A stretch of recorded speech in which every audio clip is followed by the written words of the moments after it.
Donc l'objectif, c'est de construire un bâtiment qui hébergera l'ensemble des urgences, l'ensemble de l'organisation de la médecine en post-urgence et qui permettra aussi d'avoir une nouvelle législation pour le SAMU-SMUR et qui travaillera aussi sur la dialyse et qui abritera l'ensemble des postes de dialyse. On a un deuxième bâtiment qui est organisé avec l'Aura qui va abriter aussi un centre de dialyse. Nous avons un troisième projet de réhabiliter certains locaux de psychiatrie. Et pour cela, il fallait déconstruire toute une aile du bâtiment. Donc ça, c'est l'aspect, je dirais, purement construction. Mais rien ne serait la construction, enfin la construction ne serait pas s'il n'y avait pas les équipements biomédicaux qui vont avec. On a équipé l'hôpital de 2 robots cette année. Nous allons équiper l'hôpital de 2 IRM supplémentaires et d'un scan en renouvellement. Nous allons avoir une IRM de recherche, très beau matériel. Par ailleurs, on va aussi avoir un nouveau lithotripteur. On a reconstruit une réanimation et on va reconstruire de très nombreux services. La réanimation cardiaque est maintenant tout à fait moderne. Je l'ai visitée la semaine dernière et nous avons la capacité à reconstruire et restructurer tous nos blocs opératoires. Les 17 blocs opératoires de Gabriel Montpied et blocs de Estaing vont être reconfigurés pour avoir plus de complémentarité, rénovés pour Gabriel Montpied, et Estaing va ouvrir un module de 4 blocs supplémentaires. L'année dernière, nous avons déjà ouvert 2 blocs d'urgence supplémentaires, l'un à Gabriel Montpied, l'autre organisé autour de la chirurgie viscérale et la chirurgie gynécologique. C'est bien dommage, juste avant que le professeur Canis ne souhaite démissionner. C'est dommage. C'est dommage pour le professeur Canis. C'est dommage aussi parce qu'il aurait pu être à l'origine de l'inauguration du bloc de gynécologie obstétrique. À la fin des travaux, un hôpital est toujours en travaux. S'il n'est pas en travaux, c'est qu'il ne vit plus. Donc j'espère que la fin des travaux, ça sera à l'infini, jamais.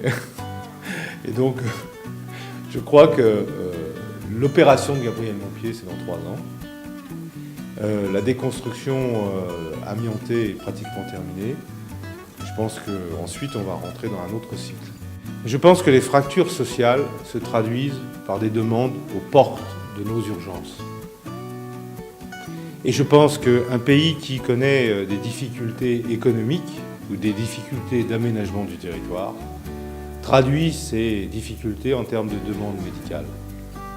Cette demande de prise en charge, qui est très moderne finalement, qui pose des questions sur la liberté individuelle et sur la citoyenneté, est aussi une demande qui afflue aux consultations des urgences hospitalières ou aux consultations des centres hospitaliers.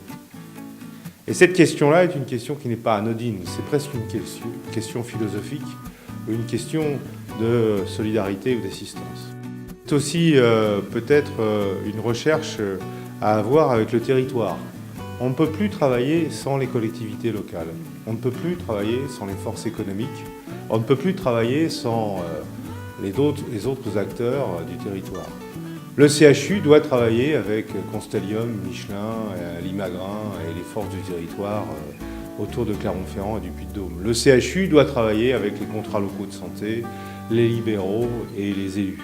Le CHU doit travailler avec les forces liées au biomédical et à la pharmacie. Et de ce point de vue, c'est un nouveau paradigme, c'est une nouvelle façon de travailler.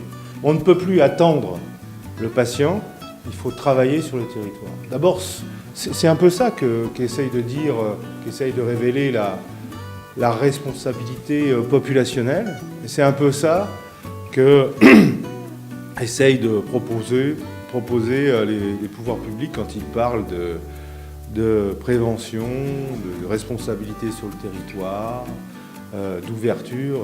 Le CHU de demain passera sans doute par là. Là où il y a du travail et des entreprises, il y a une médecine du travail et il y a une prise en charge de la population. Parfois de façon très structurée. Exemple, nous avons passé une convention avec Michelin pour travailler sur la médecine du travail, mais travailler aussi sur les cohortes de population, c'est-à-dire, c'est un terme un peu galvaudé, mais qui est plutôt scientifique, qui veut dire que l'ensemble de la population qui travaille doit être suivi dans un certain sens. C'est aussi travailler en synergie puisque des infirmières à Michelin vont se former ici au CHU.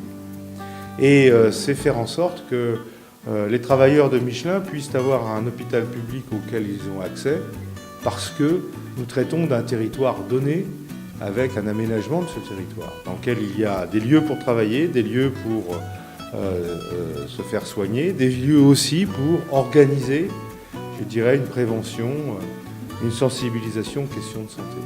Il faut que nous travaillions comme ça.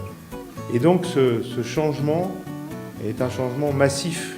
Nous ne sommes plus en train de réparer la maladie, nous sommes aussi, et nous devons aussi travailler sur la prévention, l'organisation du territoire.